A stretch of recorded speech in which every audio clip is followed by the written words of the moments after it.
Nothing special at Old Blood. Oops. Yeah, so I'm Brady. This is Isaac. I'm fine. You don't need to. He's fine. Yeah, we're gonna spend a little bit of time with an in-depth, A deep dive, if you will. A deep dive of technical, non-technical history. Extremely non-technical. Extremely non-technical, but with a technical bend. We're doing this now because we need attention. We're in the golden age of fault right now. I thought it was Ratville right now. Is it Ratville? Well, I mean, it's always Ratville. A lot Ratville. of rats. Yeah, why are we doing this? There's been a resurgence. There's been an interest in fault, and specifically fault V2. You know, this, that's why it sounds so weird. The fault's been out since 2016 or something. Yeah. And then Fault V2 came out in 2020. So it's kind of funny because all of a sudden, and we know the reason why. I can say it, right? We're going to talk about it. I mean, people just organically discovered it. People organically discovered it. John Mayer. It was like a fine wine. It was awesome. John Mayer put a fault on his board. He kicked off like two other pedals. One was a Klon, one was a TS10. This is based on one of those two. Yeah, it doesn't make sense to me why this would cover range of both of those, but it does. But it does. That's not true. So, all of that is hearsay. All of that is trouble. So yeah, so Josh Scott at JHS, and the JHS show, did a really sweet episode on our company. Mm-hmm. And within that, he had some words about very Fault kind V2, words about the fault, yeah. Which I think it did two things. One, it gave people permission to like the fault, which is fine. Me saying it was good wasn't, I get it. Yeah. And then I don't know if anybody else liked it. They're not speaking up now, so it's fine. I mean, Dan even got to the point where he modified the circuit so much because he didn't like the way Fault V1 sounded. He put his fingers all over Fault V2 so that it sounded like what he liked too, in addition to what I liked. And I guess it's better, but you know, the first one wasn't good enough. And Josh gave everybody permission to like it. Awesome. Also, Josh identified it as, one of a very likable Klon variant. Which it had never been marketed as. Which that is not the Klon. angle that we went. How we kind of designed it was about 3 or 4 steps away from a Klon, but if you look at the origin, then yeah, we're in Klon territory. And here's how we got there. Back when I was working at Walrus, right? 2011, kind of the first thing that a couple of us did, myself and one other person, vague, was to develop like 5 pedals that kind of played on existing things. 2011, different time, right? One of those was a Klon. So this is my Walrus Voyager, which was like pretty close to the Klon circuit, maybe without the magic, because it was the same as far as we knew schematic-wise, with little changes here and there. I don't know. Sonically, the same. You use what you can from that. I don't want to get in trouble. But this was my Voyager, and since then, it's been through a number of things, but, you know, when I left Walrus, this is me dealing with whatever emotions. It's a therapy tape. Yeah, it's therapy tape. It's gaff tape. I've gone through and still do a thing where I gaff everything. But this says a lot about where I was at. Yeah, and then we had this guy, right? Yeah, and then this guy was like kind of the follow-up to that. So it's that Voyager circuit, and then with the modifications that I had always liked, because as we were building those, I would come across stuff that was either broken or variance in values to certain parts, and kind of started exploring on what I liked and what I didn't like about it. And this additional knob gives you a lot more gain. And without changing the overall sound, it just like it stacks gain on gain. And I know why it does that, but the sound was really nice. So I liked it. So I did this to mine. And then when we started in 2017, you know, old blood, different company from Walrus, different angle on pedals.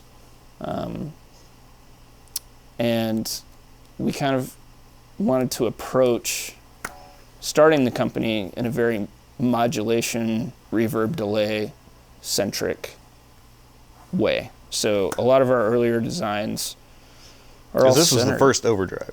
Yes, right. Yeah. You hadn't done any. There's the Haunt Fuzz that you had already kind of been messing around with even before Walrus. Yeah, and that honestly only came about because before Walrus, I had made a couple of those gatekeepers that we used as the skeleton for Haunt. And that was just low-hanging fruit. Like, people seemed to like it, so we did it. But we weren't doing a lot of drives. We weren't really known for that. Didn't really want to get in that market. It's a very saturated market, I would say. Yeah. Super saturated. That was better delivery. Yeah. And so yeah, Fault was kind of a step in a weird direction for us, because how can you make an overdrive or a distortion weird? And that's kind of one of our principles, it's part of our thought process in design. How do you make it unique? How do you make it stand out? How do you make it different from what's already out there? So Fault V1 in 2017 was a collection of ideas that definitely like grew from the experience of the Voyager with Walrus and modifying that circuit, and then modifying it even more. And you know, you're 4 or 5 steps removed in the process. You had some variance in there. Yeah, in the process we sent out I guess we made 11 prototypes of this and sent them out to different people to get their experience, their feedback on it, because we hadn't done a drive before. It felt kind of scary, kind of like we don't want to be imposters in this thing. We don't want to be seen as trying to do something that's already been done. Yeah, because that's not... Because why? Why do that? So we sent them out to get some feedback. We took that feedback, and it kind of turned into Fault V1. Came out in 2016? I think 2016, yeah. I like that it evolved from the DC jack here to the DC jack here to the DC jack in the middle. I know. I don't know how or why. It's a lot of focus grouping. Yeah. To get there. And then it wound up in the middle. Just put it in the middle. That's fine. In your design of that, like, what were you going for over, like, what had started as the Voyager? So I was always using, the reason I liked the Voyager, right? And I had only played one Klon. It was when we were kind of coming up with circuits that we wanted to do at the start of Walrus. Right. And Jared Evans' brother had a Klon that he picked up for like a couple $100. I don't know from where. But Jared had told me that, and I think we play tested against that. And what I really liked about the Voyager, because that's the main reference. Right. Klon isn't the reference anymore. Who's got their hands on one? Not me. I don't know if I've ever played a Klon. Yeah. So already we're outside of the framework of Right, that. yeah. And I really enjoyed the Voyager into my Marsnall JMP. So with some preamp up, a little bit of gain going, and then it just fed into the gain. It gave you a really nice crunch, tight, solid, everything. It added to what you already had there. That was my preferred usage. So in modifying it, I essentially gave it more gain, and so that you had a sound that was kind of like overdriven from your amp. Mm-hmm. But then when you hit that, you're in like distortion territory. Right. But still very sharp and very, very full. So you're not muddy. Yeah, you can still cut through. I was very, for a long, long time, and still kind of am, I'm anti-mud. Right. No mud. So big muffs in principle, by themselves, pretty cool. Yep. Put them in something. Put them in something. They kind of go away a little bit. Yeah, it's gone. Rats into something that's overdriven. Mud central. Yep. That's not the thing I like. So fault is where we landed on that. We turned that additional gain into a selectable gain stage. So you're just sort of opening it up. Made it a boost. Yeah. Boost knob. Yeah. And switch. But it's really just a gain boost too, because you're not adding volume or headroom or output. You're just like opening up how much. What is it? Feedback. Yeah. Gain into the circuit. Yeah. And then we also applied, around that time, a little bit before it, we had been messing with the 3-band EQ as the utility. And we were like, well, what if we added this to this drive so that it's more versatile, a little bit weirder, you can scoop a lot of stuff, you can do whatever you want. And that's where we landed with it. It sort of started with a brighter tonality. Mm-hmm. And then you just added overall, the 3-band EQ. And so you're kind of like always going to be on the brighter side of things.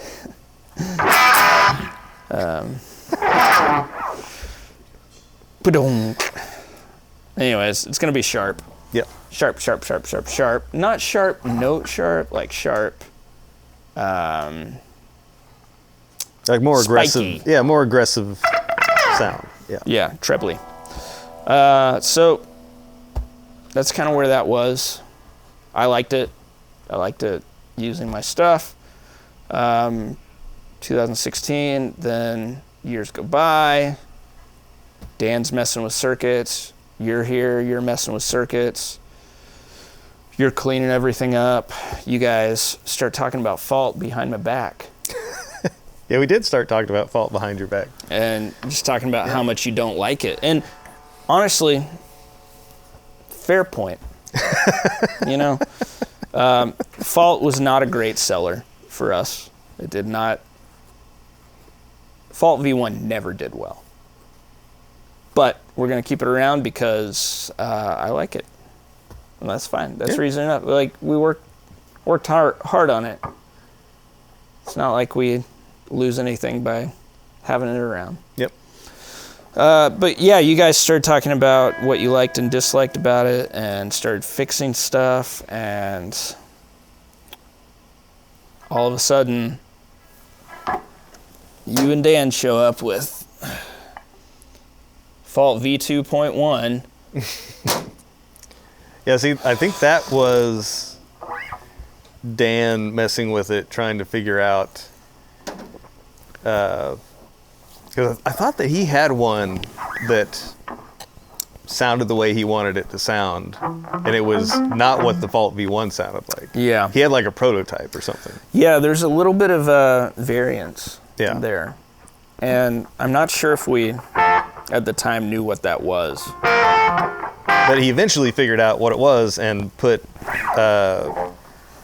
this switch on it that basically went from a more neutral tone to the Fault V1 tone. Yeah. Yeah, which is the voice switch, right? Yeah. Or crush switch, I guess. Here it's labeled voice. Yeah, I think it was the voice. Yeah. So that's... And then I think at some point Dan got taken off of that to work on something else. So it's 2020, 2019. Rever, maybe? Yeah, probably. Yeah. Probably. I think he got taken off that, and That was left to you, wasn't it? it was left to me. And so I started looking at it as I'd never really messed with the Klon circuit because, like I said, Keeley didn't do any Klon stuff. Like, Yeah. So it wasn't really in my wheelhouse. And I didn't really have a good reference of like what a Klon sounded like because you can't play one anywhere. Yeah.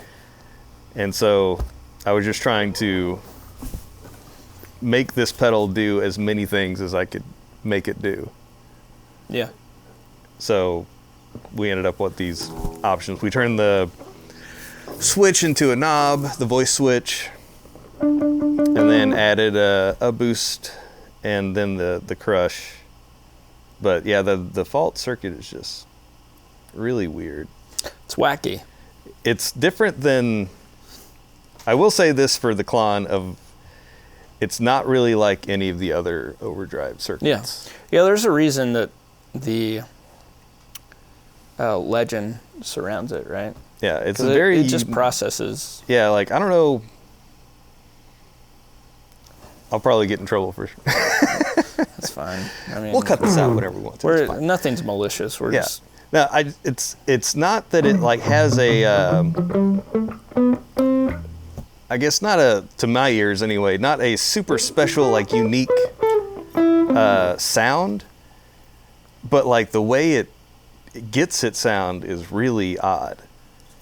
Because it's got its distortion its distortion channel, and then it's got two other kind of breakaway points of the circuit that one is just like I think it's a low pass that just has everything from like 100 hertz and below, letting that go by. And then it has this other one where it's just kind of a normal sounding, kind of cleanish signal. And then when you turn the gain up, it takes that signal away as you turn the distortion signal up and kind of like crossfades it a little bit. Yeah.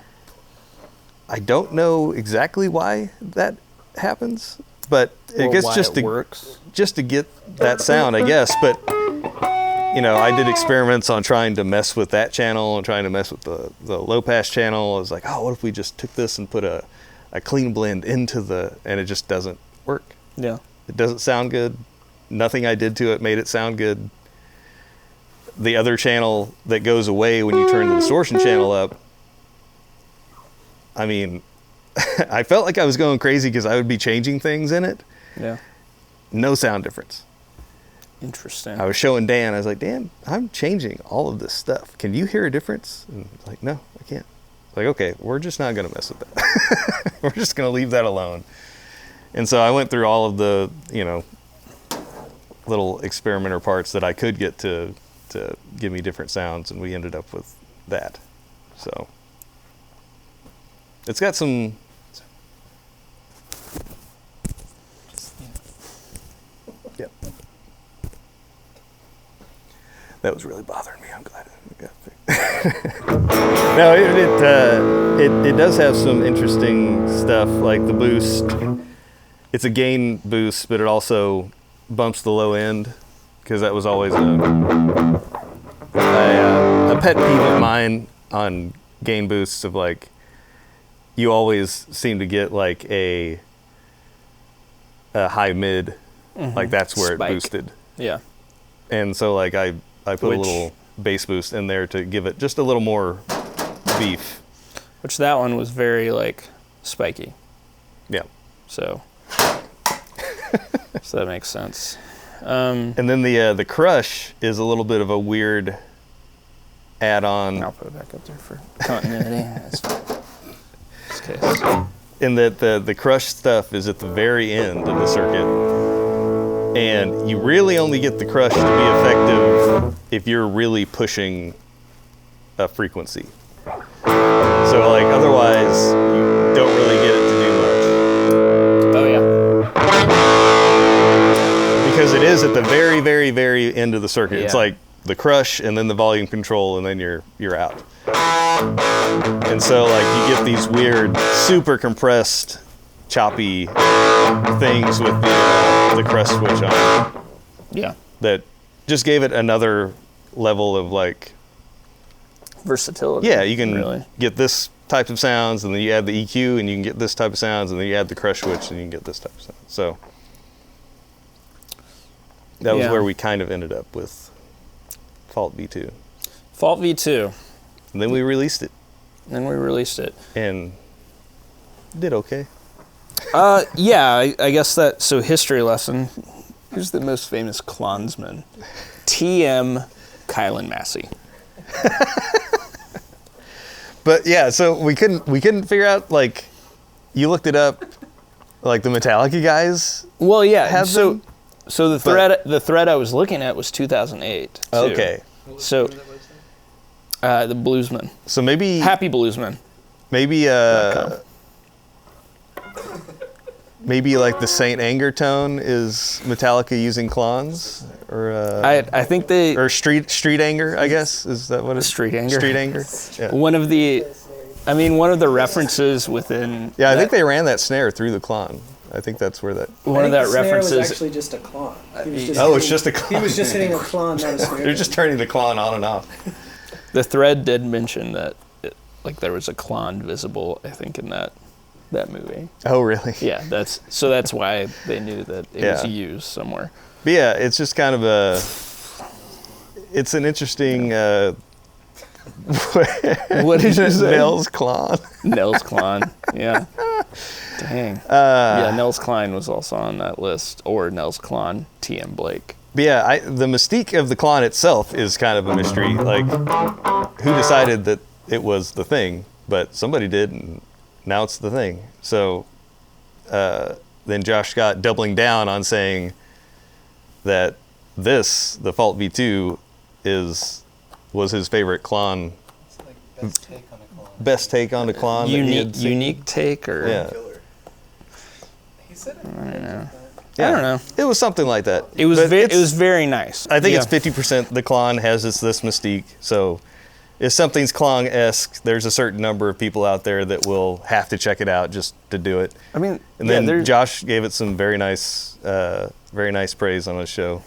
So we've seen, an uptick, a resurgence, which is why we're talking about it. It came out 2 years ago, so over 2 years ago, and it's still great. But nowadays, I think the lifespan of a pedal put out by a company is a lot shorter than it was. Yeah. So, yeah, it's kind of cool that on month 27 of it being out, all of a sudden it was like a big hit with people. Yeah. Kind of got a little shot in the arm. Yeah. Like times 10, which is neat and unexpected. So, But it is fun when you have a pedal that you're like, no, this pedal is validating. It's really Yeah. good. Yeah. It can do a lot of different stuff. It just, for whatever reason, never quite hit. And then it does, and you're like, okay, people finally get to experience this thing that is a very versatile tool for them. I mean, I guess we could have called it a Klon earlier on, but Like I said, I think the Klon. Out of here. I think the Klon purists would be take issue when they got it. I know. So I feel like it's the combination of somebody saying the way that Josh presented it as like he's an authority on Klon, and then presenting it as a unique take on that. Fault V2, available now everywhere, whatever. Actually, mostly from our site because no dealers were stocked up on them because nobody liked it. Because nobody knew it was a Klon. So we were the only ones selling it. They're getting them out, though. You want to hear how it sounds? Why it is as good as it is? I mean, I guess I want to start out with the Marshall.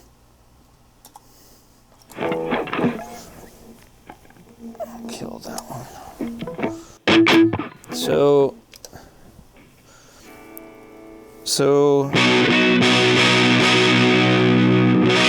since I was like 16 or 17, I've loved this Marsnall JMP, and it has, so this is the clean channel humbuckers. These are a little bit hot.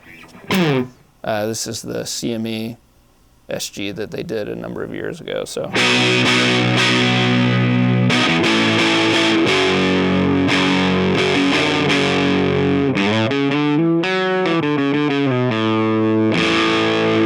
And it, like you can play a little bit dynamically with this. It's just pretty hot. So what I like about having the fault in the mix there as your next gain stage, your next two gain stages really is like you've got some drive, and then when you add it in, it's a little bit fuller. And I've got the gain one pretty cranked. So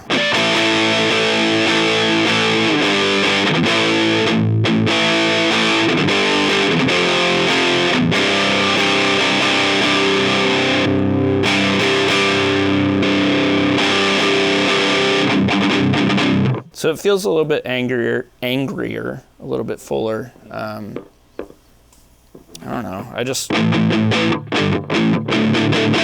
But it's not like so much gain that it's feeding back or anything. Yeah. There's no extra noise to it. It's just some extra crunch on top of something that already had crunch.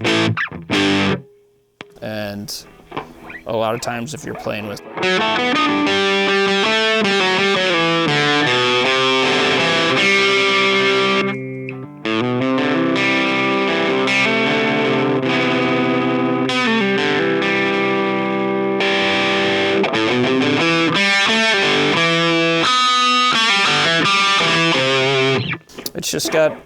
it's got a little more spike to it. Mm-hmm. A little more presence. Yep. And then stacking it up from there, and I mean the EQ is pretty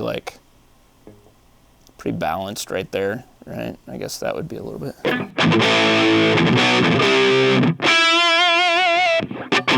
And then when you add that secondary,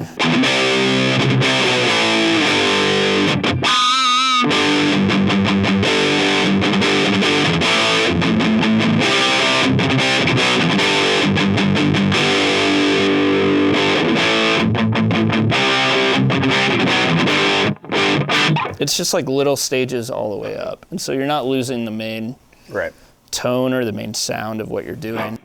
And that's kind of how I would use it in this setup and with those higher gain pickups. So if I'm changing it to, I almost fall, to Jazzmaster, which was kind of what I was doing for that time. when we were doing the fault, sorry, I'm gonna pause. So here's where we wind up. Bridge pickup into the JMP. A little bit less crunch to it.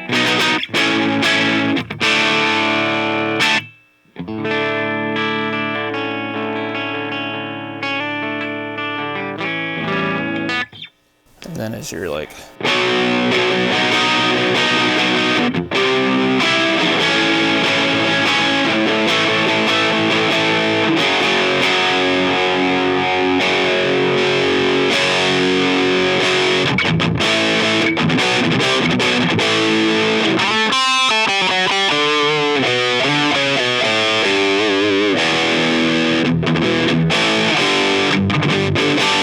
so it's still very like cutting, very almost like goofy distortion, kind of metal. Yeah, it stacks well. Yeah. But yeah, it can get into 80s distortion. Yeah. And right now, I Which is love fun. that. Yeah. Especially like, okay, so that's what the JMP. Right. That's what you're getting out of it. It feels really fun and good. And like using the lead 12 and the lead 20, gain all the way up, you're sort of in this territory. And it's just fun. It's like fun to riff around on, and feels a little bit nostalgic, but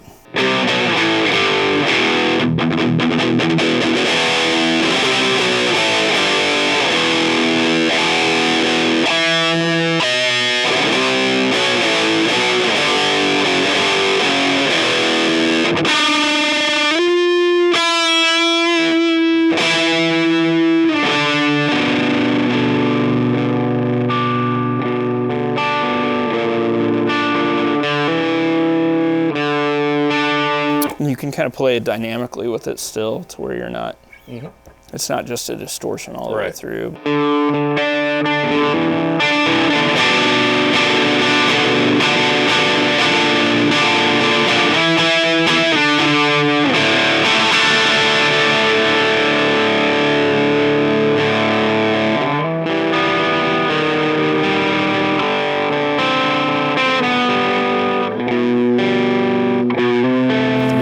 Stuff like, you know,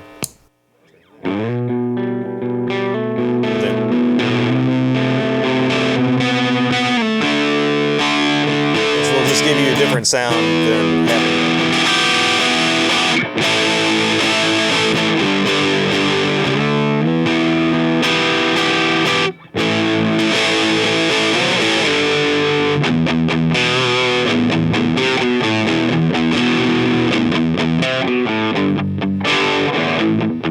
So yeah, the tone shaping on it is pretty versatile. A variety of stuff, and it's like depending on what amp you're using, right? It's just going to be useful. So now if we're going through the Bronco, so our dry signal, vastly different from the Marshall. And so when you're adding this in, it's a very like, it feels lower gain, it feels so much, you're just putting it onto a cleaner platform, so your response is going to be different. Yeah, and you can get those like, take the boost off.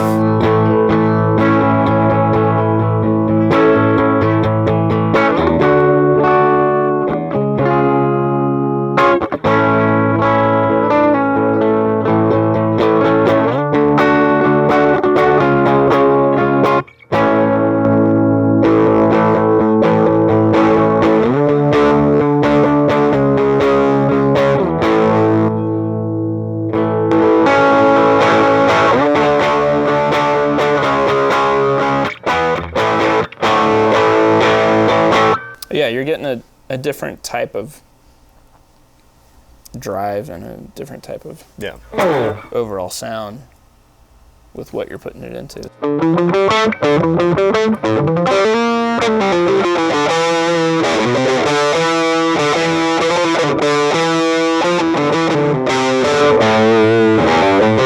an example brush can really just slam down. So here's your original signal. It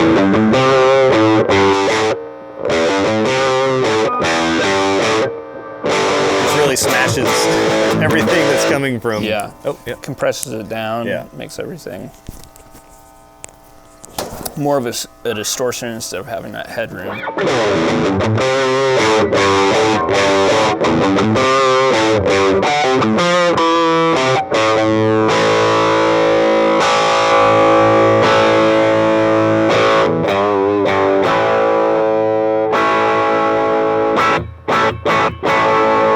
So even there, that too.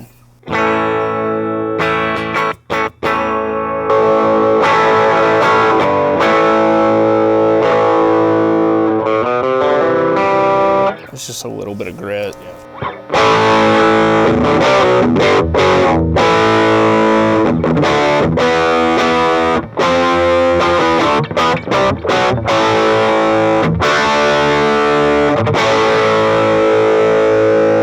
If you're going, so between the Fender and the Marshall, like.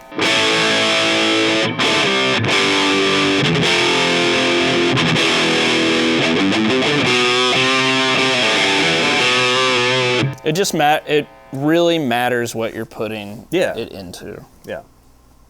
That's the whole point of the video. It's telling people something they already know. Yeah. And then through like a solid state.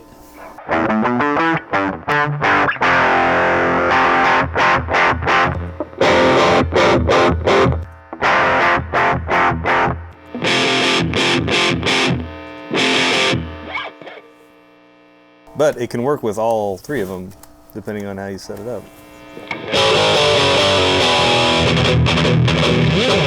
Yeah, and depending on what type of music you want to play. It does a lot of stuff. What else do we need to cover on this? You're good. Nothing special? The fault. The fault is nothing special. Great. And if you can't make it sound good with the fault, it's your...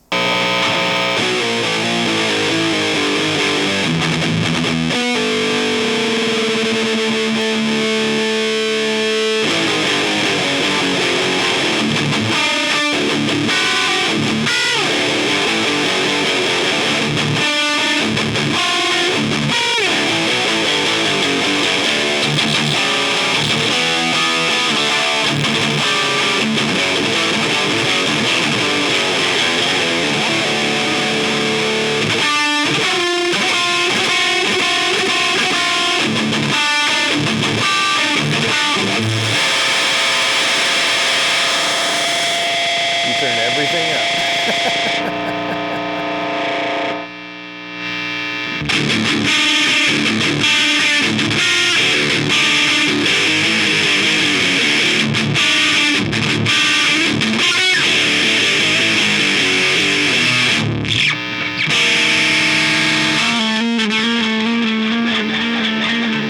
Mid-range is so overrated.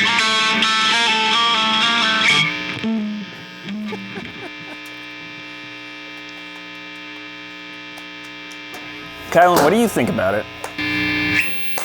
That sound reminds me of my DoD FX86 Death Metal.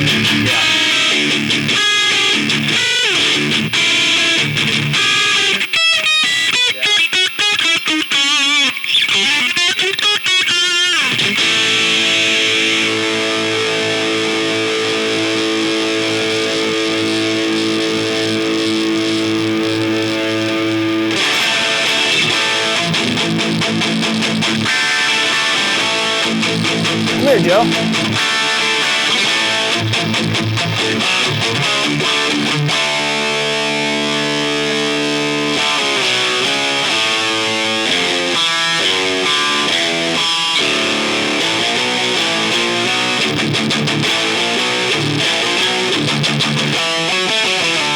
We'll go opposite.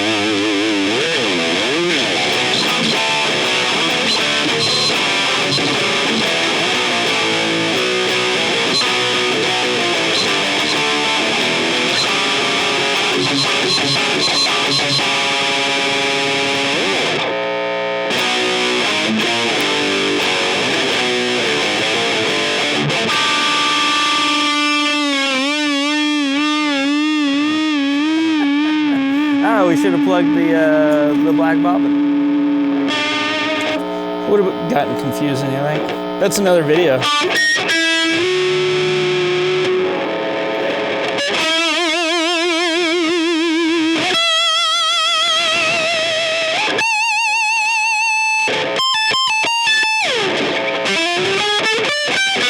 We're in a TS9 mode right now. Oh. Just all mid? All mid. Just all mid.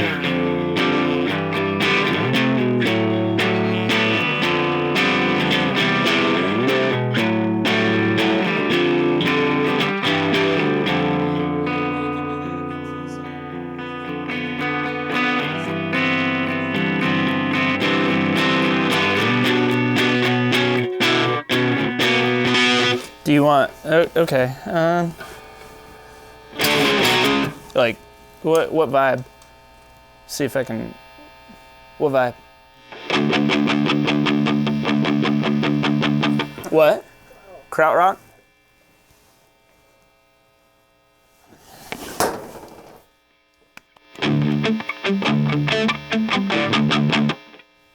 Do the drums with your mouth.